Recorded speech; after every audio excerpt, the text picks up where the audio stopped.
Hi there. I was thinking that maybe you would want to listen to a little bit of a book since you may be at home, maybe you don't have anything to do, maybe you're enjoying a snow day, maybe you're bored, maybe you just miss me and want to listen to a video. So, I have a chapter book that I've been wanting to share with you. It's called Summer of the Woods, The Virginia Mysteries. And so, you know how much I love mysteries, and this book is actually set in Virginia. It's about a 10-year-old named Derek, an 8-year-old named Sam. They move to Virginia and they have no idea what the adventures the summer will bring. They explore their creaky old house in the deep surrounding woods and they uncover a 60-year-old mystery of a valuable coin collection stolen from the local museum. Join the boys as they spend their summer running from danger, searching the woods, secret caves, rushing waters, and hidden passageways for treasure and the rare 1877 Indian head cent coin. So, there's a picture of the coin. So, I'm very excited to read this book to you. So, Chapter 1 Summer of the Woods by Stephen K. Smith. Chapter 1 is called The Woods. In the long, hot summers of central Virginia, the trees danced at night. Inside the old white house with the black shutters, two boys watched the towering silhouettes rock in the breeze outside their bedroom window through the moonlight. The boys shared a room and talked back and forth to each other in their beds, trying to keep themselves from falling asleep like all boys do. When they grew tired of talking and laughing, they lay still and listened to the wind moving through the high trees all around their house, moaning like an old train slowly chugging through the darkness. It was the second week of June, and the school year was finished early since only a few snow days had been used over the winter months. A seemingly endless summer vacation lay ahead of them. The air was getting hot, and the days were long, stretching far into the evening. Derek and Sam had just moved with their parents from up north to Virginia the week before. They'd said goodbye to their friends and their school and followed the moving truck on a long drive down the interstate highway. Despite having to leave all they knew behind, the boys were excited about the deep woods that lay past the backyard of their new home. So, as their parents unpacked the house, the boys ventured outdoors. At first, the dark woods were a little scary for Sam, who was 8, and Derek, who was 10. But as the boys cautiously explored this new uncharted world, their young minds dreamed about the adventures and mysteries that lay beyond the grass of their yard. Years later, when they'd grown up and had families of their own, the brothers loved to talk about the memories from their very first summer living in Virginia, the Summer of the Woods, which is the title of our book. All right, here we go. Sam leaned his head against the window pane and stared out into the woods of their new backyard. Everything looked so different from their old neighborhood. So here's him looking out the window. It had been mostly streets and sidewalks and houses, one after the other. He could practically touch their neighbor's house while still standing in his own driveway. When he ate dinner with Derek and his parents each evening, if they looked out the window, he could often see the family next door doing the same thing. There were some trees, but just small ones that grew in front of each house. Nothing like these monsters, thought Sam as he looked out into his new yard. Their mom and dad had picked this house so the boys could have more room to play outside and be in nature. Their dad had grown up on a farm in upstate New York and was tired of living in the crowded suburbs. Boys need room to roam, their dad had said. Well, there's plenty of room to roam here, Sam said to himself. Who's going to roam? No one's going to roam, Derek, Sam answered as his brother entered the bedroom. That's like on the other side of the country. Actually, it's all the way across the Atlantic Ocean. Speaking of water, I want to go exploring around the creek back in the woods. Derek pointed out the window. It's just sitting there waiting for us. Come on, let's get some supplies and ask Mom. The boys loaded themselves down with full explorer gear. They had hats, belts, water bottles, and bandanas tied around their necks. Derek carried a dark blue backpack, which he'd packed with a couple of walkie-talkies he'd received the Christmas before last. He also brought their dad's binoculars, a plastic compass, and a wilderness guidebook that showed how to build a lean-to. Ready for adventure, they ambushed their mom in the kitchen with desperate pleas to go exploring. At first, she wasn't comfortable allowing the boys out in the woods very long by themselves. You boys don't even know what's out there. Why don't you give yourselves a little bit more time to get settled before I completely lose sight of you? Have you even unpacked your closet boxes yet? We will, we promise, said Derek, as soon as we get back. We really want to see the creek. Mom, we need room to roam, pleaded Sam. Dad said so. Their dad heard the ruckus and came into the kitchen carrying an old stopwatch with an alarm. He tied it onto the strap of Derek's backpack.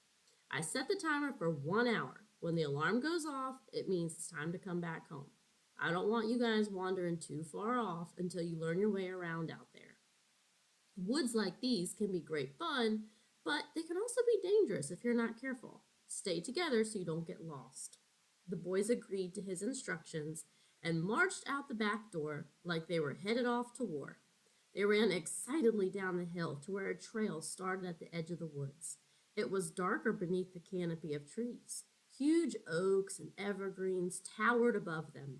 The thick, coarse trunks climbed high into the sky with branches and leaves only near the very top. The boys pressed on along the trail until they could hear the sound of water moving along rocks where the creek bed gurgled. Come on, I see it, yelled Derek. Their creek was just a small bit of water, not a big river or even a stream.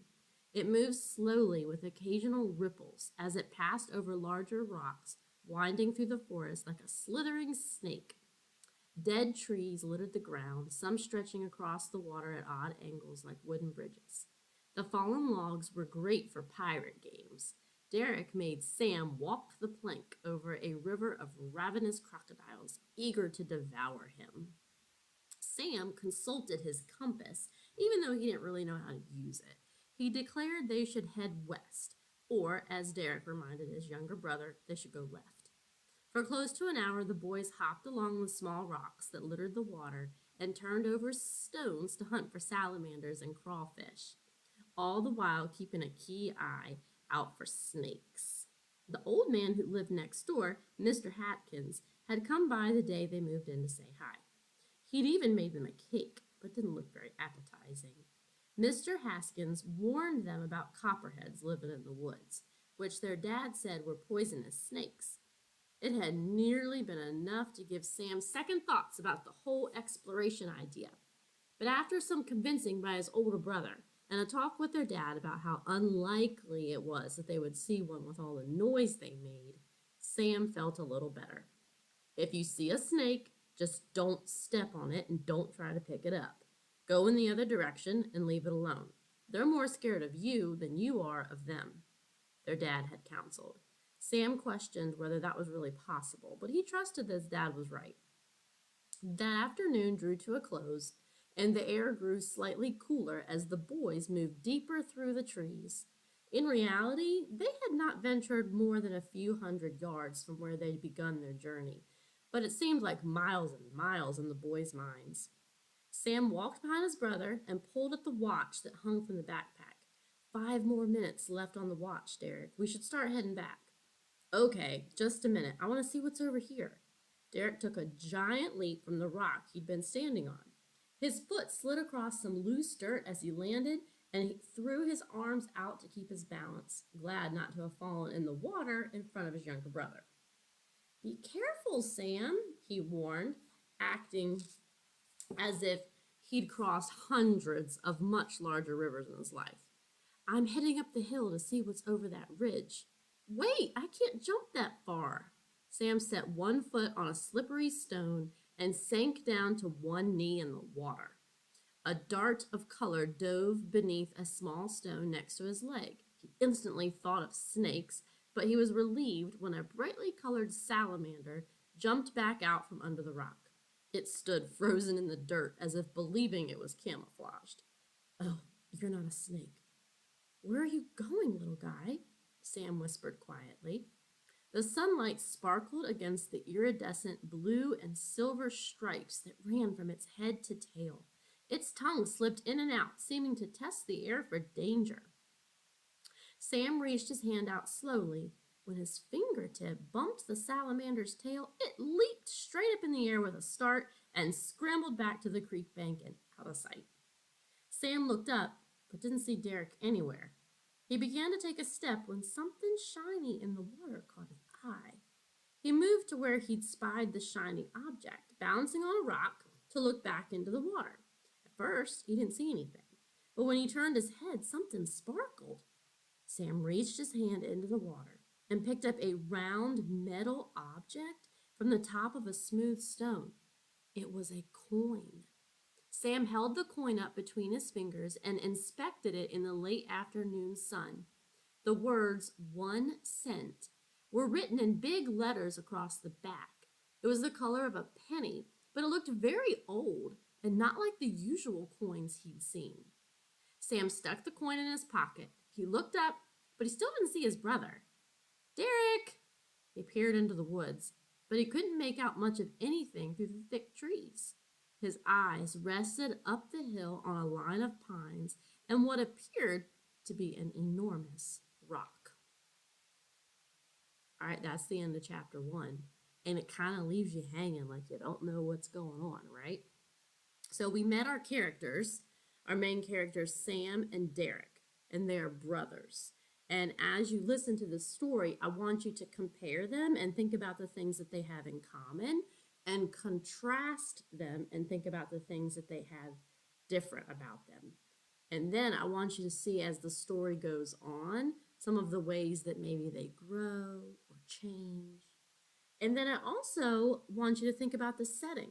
We're very familiar with the setting of Virginia, aren't we? We're from Virginia and we live in Virginia.